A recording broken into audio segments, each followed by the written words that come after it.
What's up, everybody? I'm Stella Chung, and this is the Weekly Fix, the show where we round up the gaming and entertainment headlines you may have missed this week. GoldenEye 007 from the Nintendo 64 has finally been re-released, and we compared the Switch and Xbox versions, plus Resident Evil 4 could mark Capcom's biggest year yet. In the entertainment world, we go into what you should expect from HBO's The Last of Us Season 2, and James Gunn's DCU plans have been revealed. Hope you're having a great day. Let's jump right into this.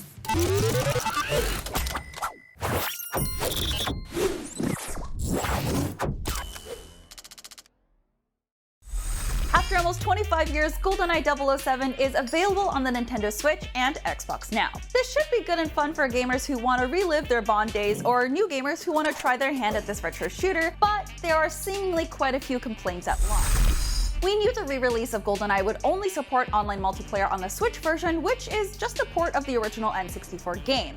But you can only play online with your friends who host a lobby, or if you host a lobby and invite other friends. So it's not really multiplayer, at least not true online multiplayer, where you can queue in and just get into public matches, which is also a bit disappointing. It's also disappointing to see that Xbox's version is the higher end of the re-release with no online support, since it offers alternative control options, achievements, and native 16:9 resolution up to 4K Ultra HD. So it looks and plays great, but doesn't have the option for that limited taste of online multiplayer that the Switch does. Since it just released today, hopefully there will be some patches to help with some of the bugs people are experiencing on both versions, but I'm not entirely sure they'll come with patches to allow for true online play on the Switch or Xbox. But hey, at least you can still play couch co-op for that classic GoldenEye experience. Moving on, The Day Before is an open-world MMO survival game set in a deadly post-pandemic America overrun by flesh-hungry infected. It may remind you of The Last of Us, especially if you've seen the logo. But there's some funny business going on with this game. Since its reveal in 2021, it's been one of Steam's most wishlisted games, meaning it's very highly anticipated. It was originally supposed to be released last year, but was delayed to March 2023 because of a switch to Unreal Engine 5. But now The Day Before has been delayed again, and its listing has been removed from Steam entirely. Earlier this week, developer Fantastic released a statement claiming that a trademark dispute had forced the delay of both the game and its first major gameplay trailer in over a year. Fantastic says a private individual swooped in and applied for the trademark to the name The Day Before, and that an individual got Steam to remove the game from the store. But now Fantastic says that it was planning a delay even before the trademark dispute. The dev told IGN, "We plan to move the game's release before and plan to announce it with the publisher, Mike Tona, in a 10-minute gameplay video." And then you all know what happened. So to be on the safe side, to ensure there are no more transfers, we, along with the publisher, chose November 10th. That is a safe date given the trademark dispute. The game's Reddit page and Discord server has been erupting with claims and allegations that The Day Before is actually vaporware and isn't even real. Fantastic maintains that its game will definitely be released despite the chaotic conversation at the moment. It said the storm will calm down eventually and time will put everything in its place. When the game comes out, people will finally see the truth. This isn't even the first time the game has faced controversy in the past 3 years, as Fantastic was also forced to defend its use of unpaid workers in June last year. So what do you think? Is The Day Before real? Let us know in the comments, and we'll continue following this strange story here at IGN. Capcom's financial results were released today, and the publisher-developer is looking to end the fiscal year in a big way. Capcom sold 29.1 million games to consumers from April to December 31st, 2022. That's an increase from the same period in 2021 when it sold 25.8 million games. But the fiscal year isn't over yet, and Capcom still has one more huge game to release before the end of March, the Resident Evil 4 remake. I'm so excited. Capcom is expecting to sell upwards of 40 million games overall, but by the end of the fiscal year, which ends about 1 week after the release of RE4. That means Capcom is expecting to sell a lot of copies of Resident Evil 4 Remake along with other games. I'll probably buy like 5 or 6 just myself, so I'm doing my part. And if you've been keeping an eye on Capcom's financials over the years, which of course you are, everyone loves to play financials, that will mean Capcom sold more games this current fiscal year than any other year in the company's history. A considerable majority of those sales will be digital. Capcom expects around 90% to just 10% physical copies, and about 25% of sales will be from new releases like the RE4 remake and Monster Hunter Rise Sunbreak. Unfortunately, it's not all positive news for Capcom, as sales revenue for the company has declined from the same period last year. But they do have RE4 hitting before the end of the fiscal year, and later this year they've got Street Fighter 6, which brings me to our next story. Street Fighter 6 already has a stacked roster of fighters, with more likely on the way through downloadable content, but how about adding a real-life wrestler to the game? Well, WWE officially announced over the weekend that superstar Zelina Vega will be joining the game, however not as a fighter, but as a color commentator. Here's the official announcement. From Legado del Fantasma, Zelina Vega. Now, you might notice Zelina is dressed as Juri from the much anticipated Street Fighter 6. We're proud to announce that Zelina Vega will be a commentator in Street Fighter 6, available now for pre-order across PlayStation 5, PlayStation 4, Xbox Series X and S, as well as Steam. And hopefully she has Steam to win the Royal Rumble match. Okay, so Vega has a history of cosplaying as some of gaming's most iconic characters, like Nurse Joy from Pokemon or Milena from Mortal Kombat, and now she can add being in a video game that's, not WWE 2K something, to her gaming bona fides. And if you want more Street Fighter 6, we'll be talking to Zelina Vega herself about her upcoming role as color commentator. Tune into IGN FanFest February 17th through 18th for the interview. Shameless plug, I know, but we're working hard on this event. It's gonna be really cool, you guys. You gotta watch it. It's gonna be so much fun. Go check it out in a few weeks. Sony has announced that the PlayStation Plus games for February are, drumroll please, Ollie Ollie World for PS4 and PS5, Mafia Definitive Edition for PS4, Evil Dead the Game for PS4 and PS5, and Destiny 2 Beyond Light for PS4 and PS5. All 4 games will be made available at no extra cost to PlayStation Plus subscribers on February 7th. Ollie Ollie World is a skateboarding action platformer that lets players traverse a colorful world on, well, a skateboard. Players can take on different missions, customize their look, meet eccentric characters, and explore vibrant locations in a skateboarding utopia. We gave it a 9 out of 10. Mafia Definitive Edition is a quite different type of game. It takes players back in time to 1930s America and a remake of the original PlayStation 2 and Xbox title to experience a blend of mystery solving and gangster gunfights. We gave it an 8 out of 10. Spinning in yet another direction, Evil Dead the Game is a multiplayer horror affair where players must survive a night of scares. We thought this one was great too.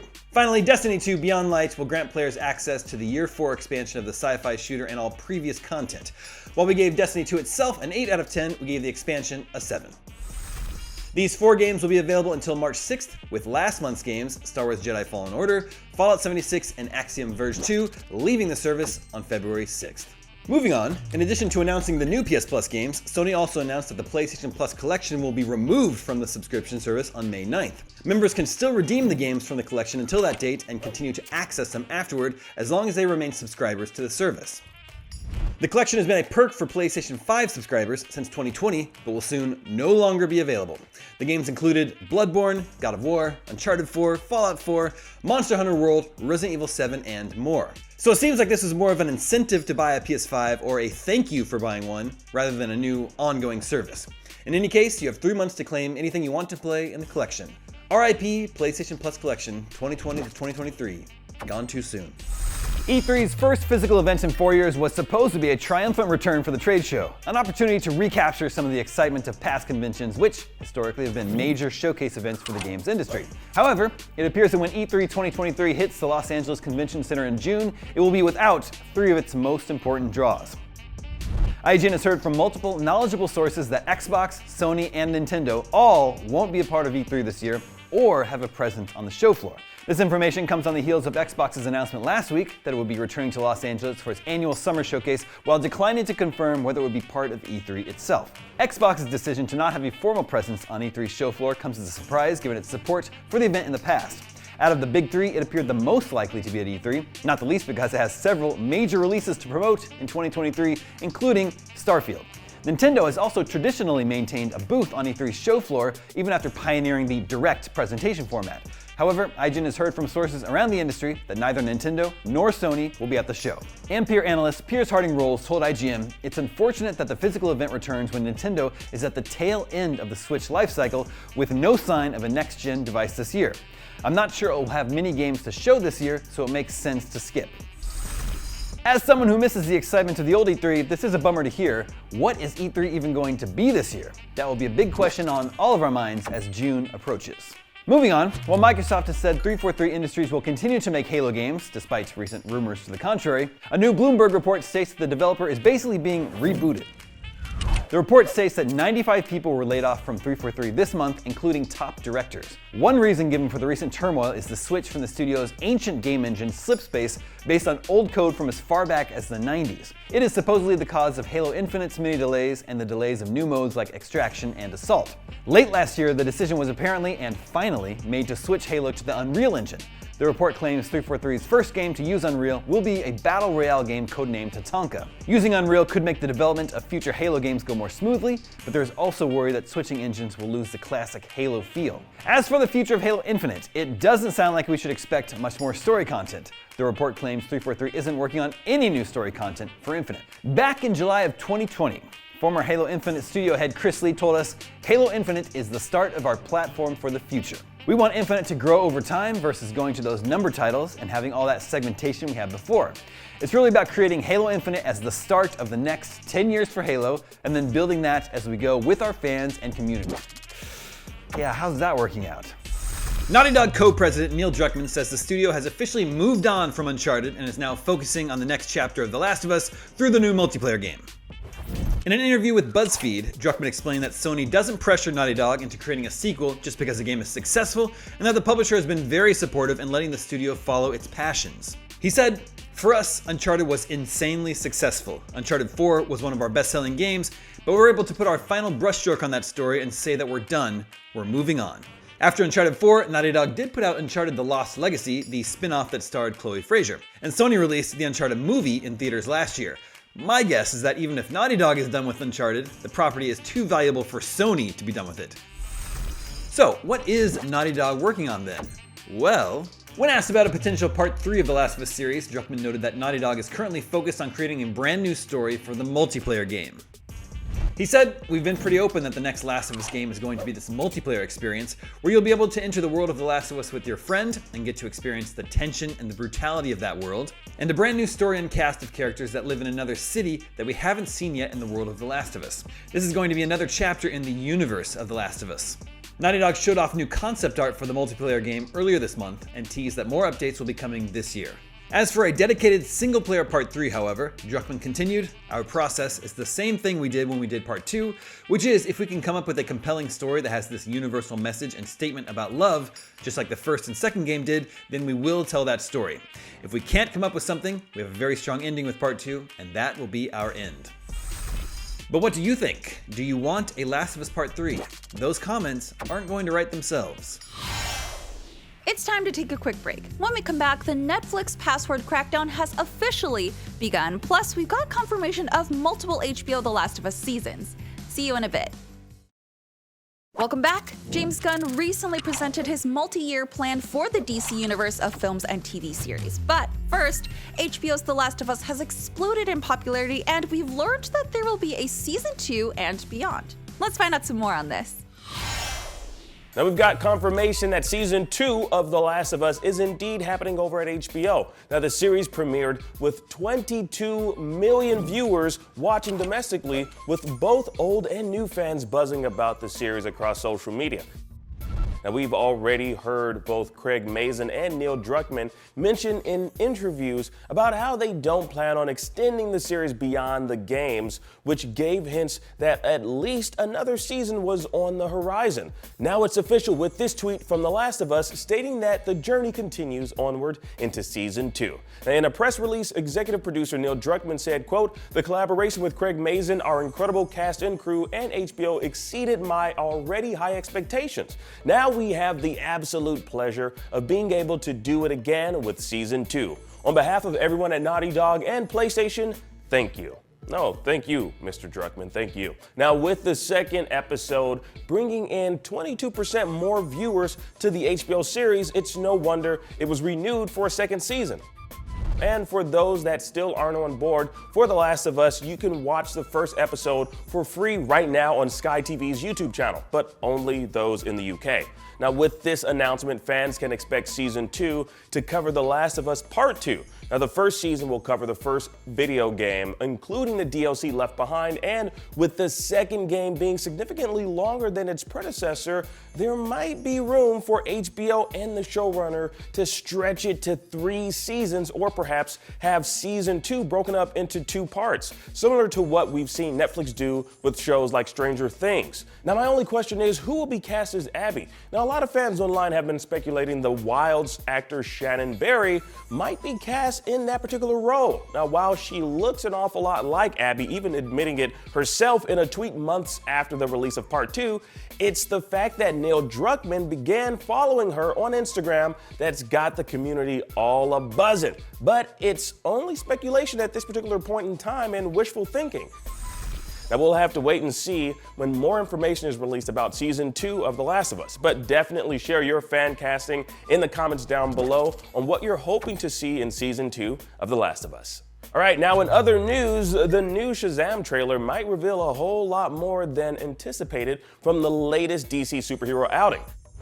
Now, this movie appears to be taking on a darker tone than its predecessor, with the fate of the hero seemingly hinging upon Billy going face to face with the daughters of Atlas. Now, he's even willing to give up his powers at one point. That's crazy. Now, the question for this particular DC property is if it'll continue onward given the new regime in James Gunn and Safran, as the two continue to reshape, clean house, and make way for their new DCU. Now, only time and the box office will tell if Shazam will return after this iteration. Right now, showrunner Craig Mazin has some good news for The Last of Us fans and what to expect going into the adaptation of Part 2 of the video game. Now, it'll apparently be more than 1 season's worth of episodes. Now, here's more of what he had to say to us on the red carpet. Well, we have started to talk about it. That's a big animal to take apart, you know, because it's a much bigger story and it's a more complicated story. I think it's a beautiful story. So Neil and I are just now sort of figuring out how to, because it's more than a season's worth of television for sure. But, you know, ultimately we can't get there until folks watch it and, you know, HBO gives us the good news. Now, fortunately, folks have been watching the series as the premiere hit 22 million viewers, with HBO renewing it for a second season. And based on what Craig told us here, not only is he working on another season for the Naughty Dog game, but at least a third one as well. Now, though it's far too soon to say if we'll get a third season at this particular point in time, it's more than likely that the show will remain consistent in its version of the apocalypse, keeping both newcomers and fans of the video game franchise interested in what's to come in future seasons. Now, personally, I'm hoping the series won't see a significant drop in viewership after a certain pivotal scene we'll likely see in Season 2. Now, without spoilers to those that haven't played the video game, I'll just say it's very similar to what took place in the Season 7 premiere of AMC's The Walking Dead with its antagonist Negan. Now, oddly enough, The Walking Dead saw a dip in viewers after that particular episode. Now, it more than likely won't happen to The Last of Us, but we'll have to wait and see when we get to that point. Now, as for right now, we can all enjoy The Last of Us Season 1 on HBO and HBO Max. Now, in other news, it's almost time to set sail with Netflix's One Piece, as the streaming service recently released these cool images of Luffy and the Straw Hat crew. Now, from what we're able to see from the silhouettes, they look to be on par with their anime counterparts. But then again, you know, we all thought the same thing when we saw early images of Netflix's failed Cowboy Bebop series. Now, an image is worth 1,000 words, but that doesn't equate to a strong viewership when we see these characters in action. Now, hopefully it'll be good, but Netflix's track record hasn't been the best. The Netflix password crackdown is happening, and now we know exactly how the streaming service plans on doing it. Now, this comes via a report from G-Hacks, and it varies depending on the region you're in, but here's everything you need to know. Now, essentially, Netflix will be monitoring which devices the user account is logged into, and both UK and US subscribers might be subjected to verification if your location is not associated with the household Netflix has on file. Now, this verification might also occur if an attempt is made outside of the subscriber's primary point of access for an extended amount of time. Now, the crackdown is even more stringent for other countries where Netflix has already begun testing its additional membership fees for account sharing. For example, in Costa Rica, devices using Netflix must connect to the Wi-Fi at the location Netflix has on record at least once every 31 days. Now, this is according to the Netflix Help Center page in that country. Now, these tests done in other countries will inevitably roll out globally, with Netflix using IP addresses, account activity, and device IDs to determine if account sharing is in fact happening and potentially block your mother, your sister, and your ex-girlfriend who moved to Alaska to pursue a job in crab fishing, all because, they don't live in the same household as you. It's a true story. That's my life. Anyways, is Netflix tripping with all of this? I don't know. Some might say yes. Now, you can also add all those people to your account as extra members, which will come at an additional cost. Now, this whole thing might even affect the primary account holder.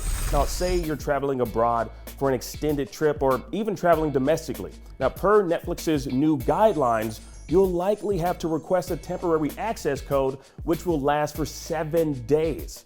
Now, with this, the whole additional charging for those outside of your household, you'll likely find more and more subscribers unsubscribing from the streaming service. And with the amount of competition out there in the streaming space, Netflix's penny-pinching attempt to make more money by sacrificing our streaming comfort won't convince people to stay on the platform.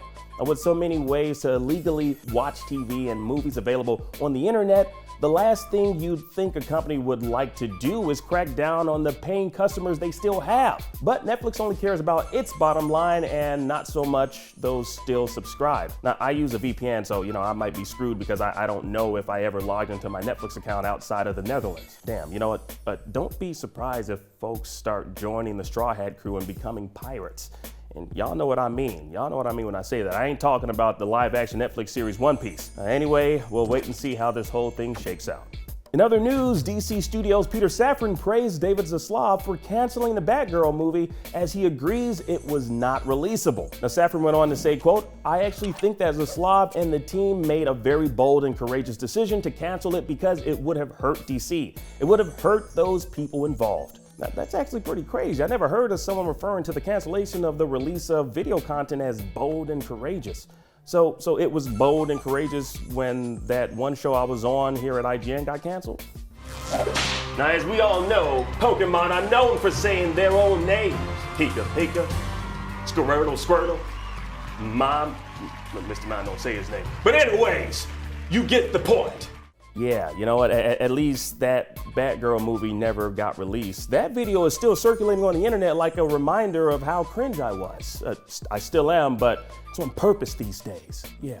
Anyway, it's a real shame we'll never get to see that $90 million mistake the old guard over at WB made before Zaslav came in and saved us all.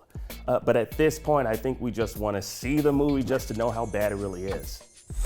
Right now, Peter Safran and James Gunn dropped some major project news on us with a 6-minute long video explaining what we can expect from DC Studios and the DCU. Now, we're finally getting a timeline of what to expect, with Gunn and Safran explaining how the DCU they intend to form will tell an epic story in 2 chapters, with chapter 1 being called Gods and Monsters. We've got 5 movies and 5 shows in the works at DC Studios, with Superman Legacy set to hit theaters July 11th, 2025, marking the first theatrical release in the Gods and Monsters chapter. Now, Gunn is writing the script and has assured fans that it won't be an origin story. Up next, we've got The Authority, a movie which will bring Wildstorm characters into the DCU. Now, if you're not familiar with The Authority, they're a group of superheroes who aren't adverse to crossing moral lines to get the job done. Then after that, we've got The Brave and the Bold movie, which will focus on the Bat family. Now, it'll be inspired by the Grant Morrison comic run, starring Damian Wayne and a new actor that'll step into the role of Bruce Wayne